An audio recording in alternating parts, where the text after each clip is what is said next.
Hello and welcome to ESM Squared, the podcast for experienced social media marketers. Emily here, hosting from the beautiful town of Limoges in France. In this episode, as in all of our interview episodes, I'm talking with a social media professional who really knows her stuff. This one's a good one. I'll be talking with Meg Coffey of digital agency Coffey & Tea in Perth, Australia. And Meg is a real firecracker. Her views are controversial, her tips and advice will inspire you and make you want to mix things up if you're working for an agency or as a freelance social media strategist. I should mention before we start that Meg really didn't get paid to say all the nice things she says about Iconosquare. As you know by now, this podcast is about telling stories and sharing precious knowledge within the social media sphere.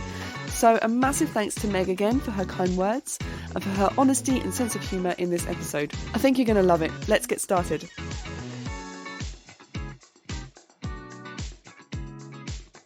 Hi Meg, thank you for being a part of ESM Squared. Delighted to have you today. How are you? I'm wonderful. Thanks so much for having me. You are a social media strategist and the founder of Coffey & Tea. Can you tell me a little bit more about yourself as a person and the agency you run?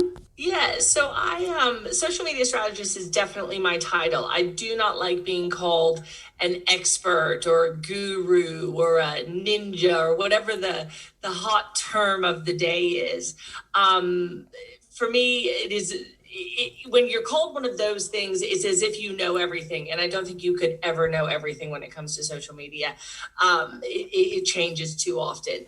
And I think a lot of people forget about the strategy side of things. And that's where, for me, that's the bit that I love, the planning, the thinking, the organizing, the all aspects, that it's not just whipping a post up on social. So I actually, in that role as a strategist, I do lots of things. Coffey & Tea is one of 4 businesses that I actually run. So that is my social media agency located in Perth, Western Australia. And we focus heavily on tourism and hospitality clients. So that's doing everything that you could imagine, from content creation to execution to planning to strategy, all of it. PR, all the stuff goes in.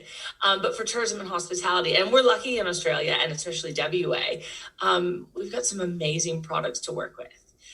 Then I run Social Media Perth, which is an organization of marketers that get together once a month and drink. There's nothing better than that, right? But that is, it's networking. I hate the word networking. Networking makes me want to take a shower when I'm done with it. But SM Perth it's a giant network of people here in Perth, completely free, and we just get together once a month.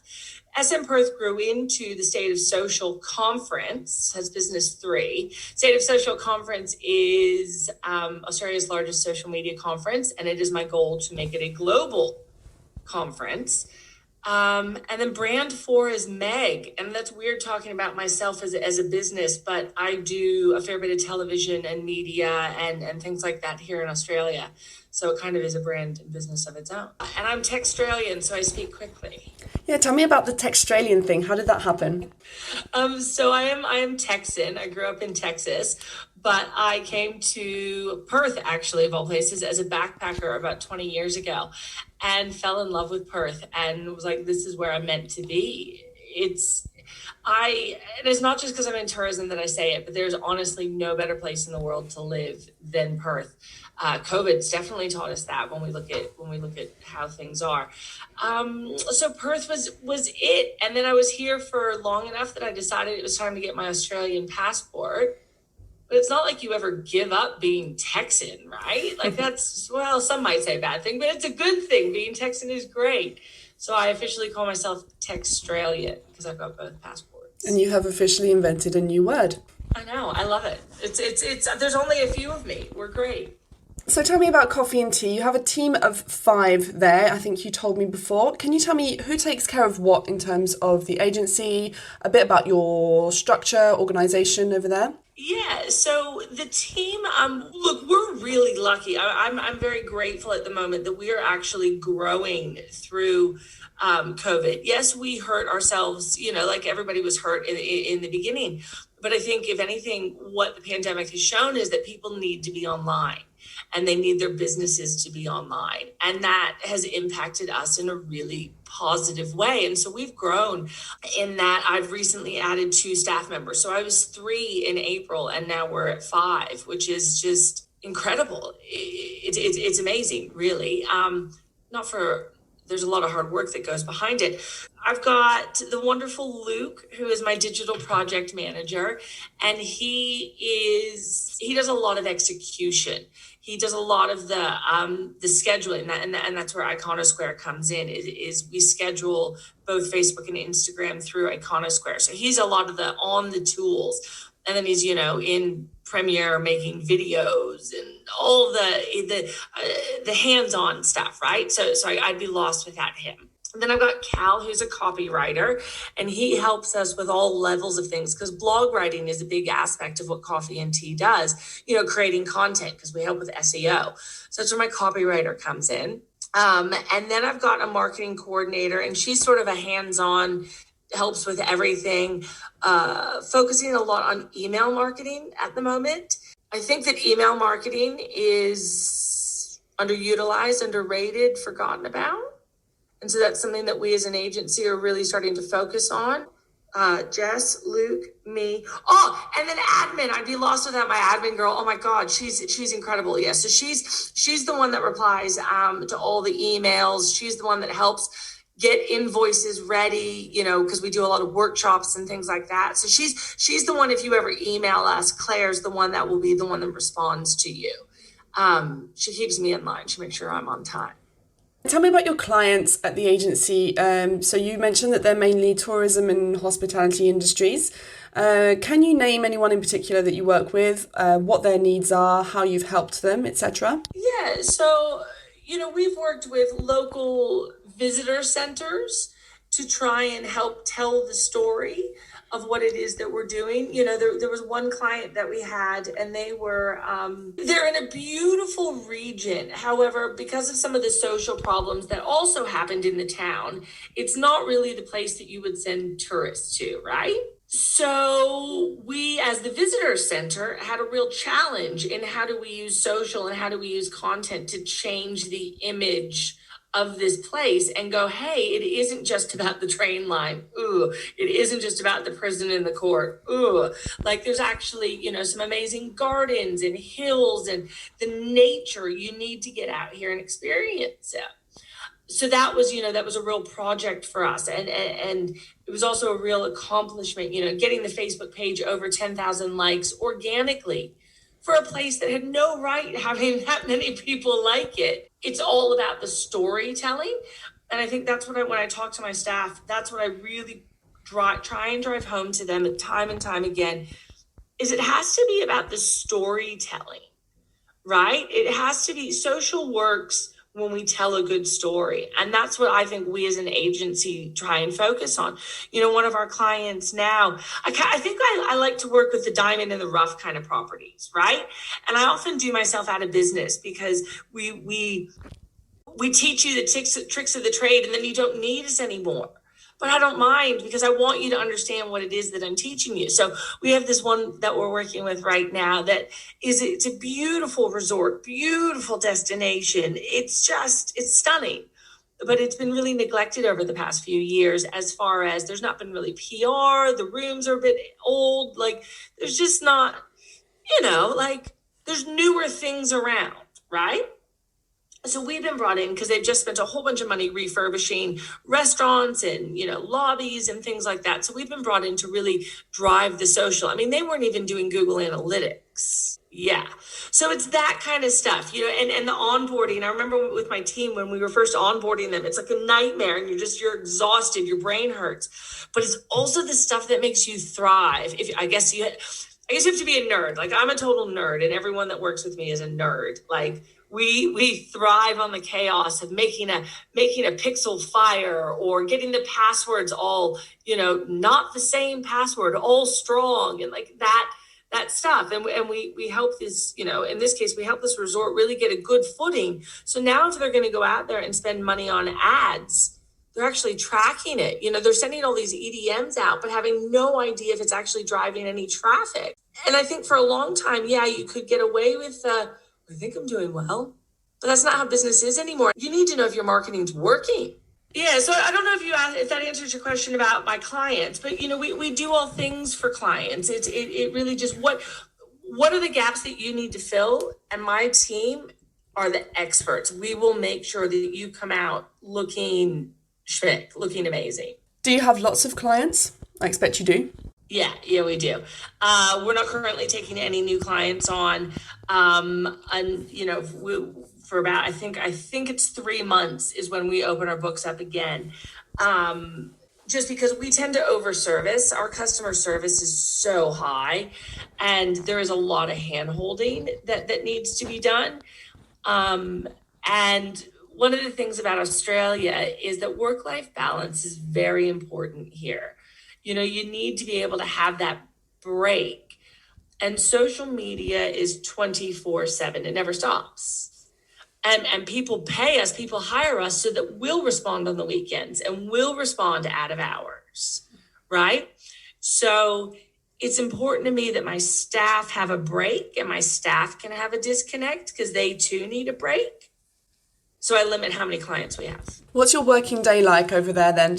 So we are remote. So we all work remote. Everybody is local here in Perth, and that's important because one day a week we do get together to co-work, but we're remote and we've been that way since 2013. Back then I just said to them, how about you guys work from home and I'll pay you more money? We're like, okay.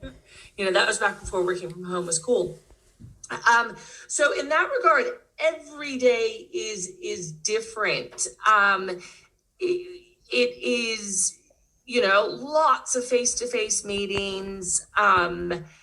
Luckily, not very many Zooms anymore. Being here in Australia, we've been back to face-to-face meetings for a while. It's wake up, play with the dog. I've got the best dog. He's a Labradoodle who's 35 kilos. So he takes all of my attention. So I wake up, give him a cuddle, go for a walk. I bought a coffee in the pandemic. I bought a coffee machine, I should say, because I'm addicted to coffee. And I was so frightened all the cafes would close. So I bought a machine. So it means I don't have to go out first thing for the coffee anymore, but I still have to go out with the dog for a walk or he will kill me. As in, not leave me alone. And then it just, it changes. I try to have 2 days a week that are solely at home, no meetings, no interruptions, where I can be creative. I can write strategies for clients. I can catch up on things. And then I have 2 days a week that are meetings. And then I finish at noon on a Friday. That sounds pretty good, yeah. It's a very Australian thing. We go to lunch and try to knock off for the rest of the afternoon, go to the beach, do whatever it is we need to do. I love it. I love living here. We work very, very hard, but we also know that it's important to play hard and to value life, that you can't be a good employer or an employee if your life's not good too, if the mental health and your headspace isn't good. That's so important, especially in social media. Taking care of yourself, not just living online, so important, you're right. Yeah. I mean, there are mornings where I give Luke a hard time about it. There are mornings where Luke has knocked off by 10 a.m. He's gotten his work done and he knows he's going to have to do stuff over the weekend. He knows he's going to do a couple hours Sunday night. So I say, good, check out, go do what you need to do. Yeah, you're a really cool boss. I try to be. Look, what we do is hard work, and it's not fun. And when you have to deal with trolls and when you have to luckily in tourism and hospitality, it's not too hard. But there are times, and it is a job that never ends. You are addicted to notifications. And so if I can make it fun, if I can make it easy, then it makes it a good place to work.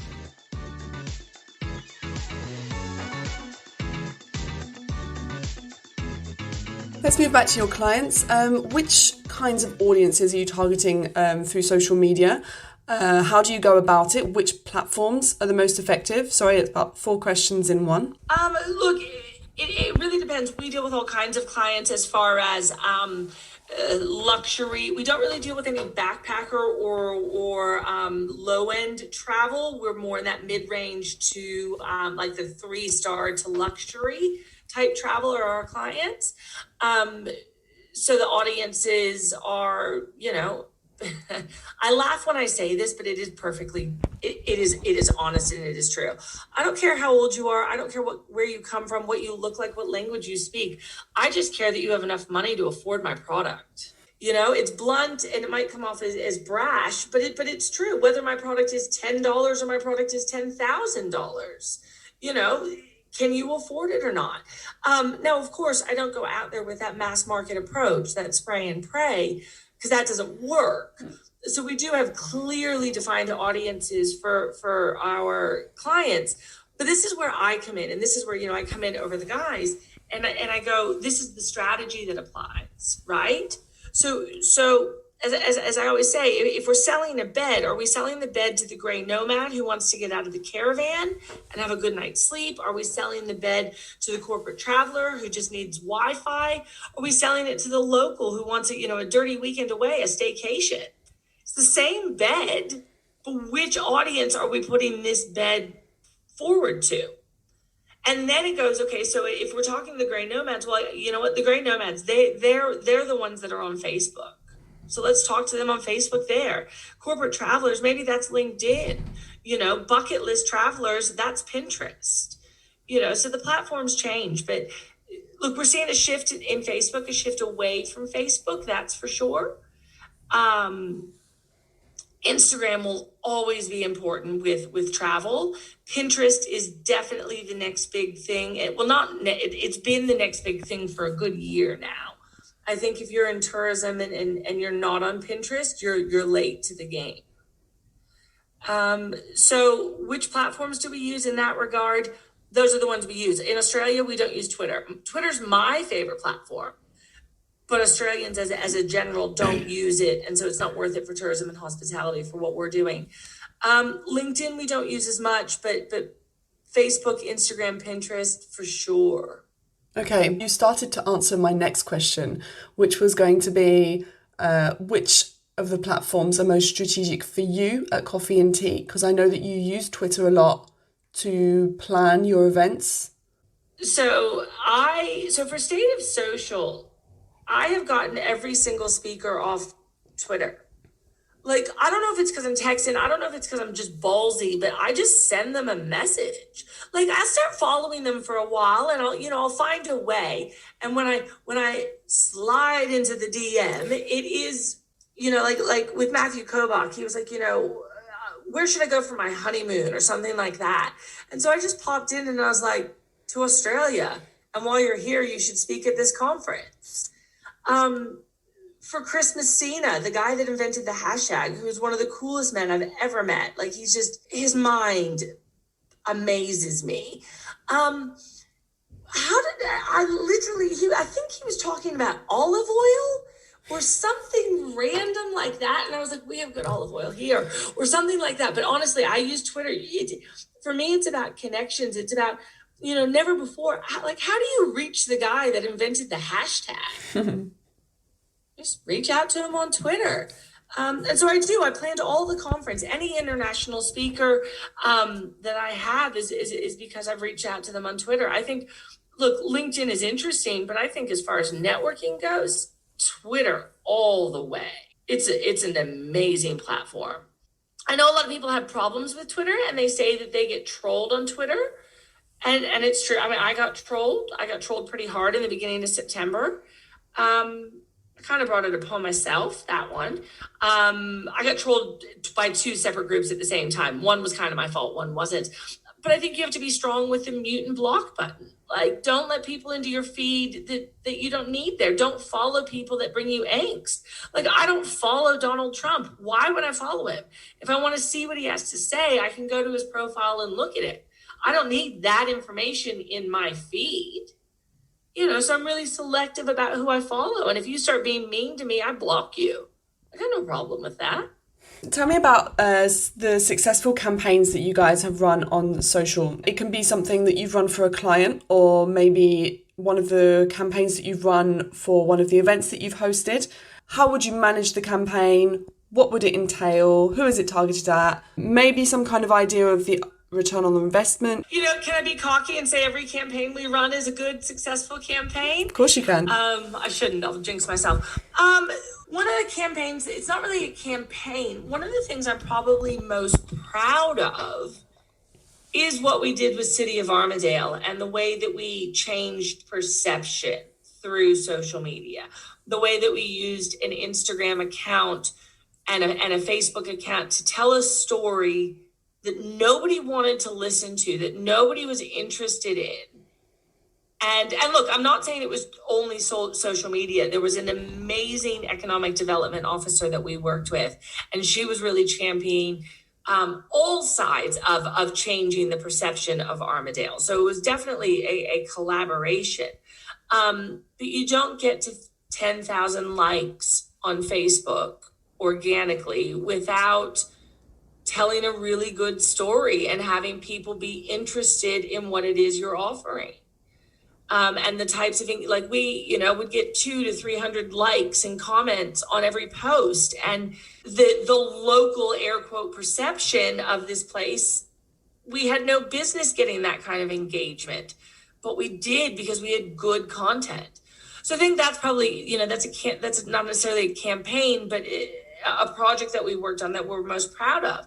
And that's, it's about finding the right type of content, not just putting anything up, sourcing the most beautiful photos, the photos that are the right photos, not just a sunset, but an epic sunset, one that makes your jaw drop. It's about not just writing a caption that's like, oh, sunset by lake, but it's like, a magnificent sunset by, and knowing the destination of exactly where it is, using the geotags, using the tools that the platforms give us to tell a story. I mean, I know I keep saying that and I'm repetitive, but that's what that's what good social is and needs to be, is storytelling. Tell me about how you get inspired for the content, how you create the content with those industries that you work with. Where does it come from?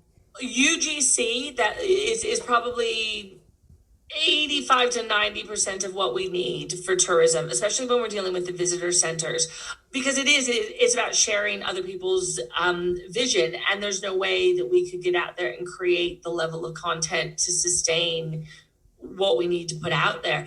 And nobody tells a story better than the people that are out there experiencing it. The type of content that we create lately has been a lot of Instagram story content, or a little bit more of the video. We're not doing too much in IGTV or Reels, but it is creating a little bit of that video content, I guess. And then blogs. Oh my goodness, we write a lot of blogs. We do a lot of that. Written for the human to read, but definitely with an SEO angle. The point of it is for SEO. Tell me about the metrics then. So, because I know you use Iconosquare, so I won't ask you where you get your metrics from. But yeah. I would like to ask you what you look at specifically in terms of performance tracking for social media. It's very much a holistic view. The way that I tell my staff is when I get those weekly emails from Iconosquare, all I want to see is green. That's all I want to see, right? And if I don't see green, then look, it's not the end of the world. In tourism, there's a big churn rate, right? Because as soon as you've been to a destination, you're like, I don't need to follow that one anymore. I've seen it. I'm not going to go back. So maintaining a high level or an increased level of growth is very hard. So there may be weeks where we've lost followers. And you know what? That's okay, because it's not just about followers. I know I harped on about the 10,000 likes. It's far more than that. It's just that's a big accomplishment for the city of Armidale. So the metrics, it is very much holistic. It's okay. The very first thing I'm going to look at is that engagement rate. How did we do, right? But I'm aware that if we posted less, then automatically our engagement rate is going to be down. Or if we posted more, then automatically our engagement rate, well, not automatically, but the engagement rate in theory should be up. So it's the reach, it's the impressions, it's the engagement, it's the completion ratios. It really is a holistic view. I want to see green. Now, for people that aren't quite yet Iconosquare customers, because I'm sure there's maybe one or two left out there, but only one or two, what that means is this weekly report just gives me my percentages, and it compares me on how I did last week or last month or last quarter. And that's important because it's not just what I did this week, but how am I traveling comparatively? Because you go, okay, I'm up on last week, I'm down on last week. What are the changes that I'm aware of? Everybody says, oh, there was an algorithm change. There aren't as many algorithm changes as you think, my friend. It's that your content sucks. right? But you need to look at all of the metrics and go, okay, well, this is really interesting. Over time, yes, this is dropping, and that's where we can attribute this to that, or that's where we can attribute this to that. I know that that's a lot of broad replies to your question, Emily, and I apologize, but it's a holistic view at the metrics. Every metric works together and needs to be able to tell me what's going on. No, look, data, and that's why I love social compared to traditional, is because we do have access to all that data. We can really delve down and we can go, look, this hashtag alone got us X amount of impressions, or this one, or when we combine the two, or when we, and the time of day that we're posting, look at how that impacts. And it's just the data that we have available to us is incredible. And I think that if you're in this industry and you're not using the data, you're setting yourself up to fail.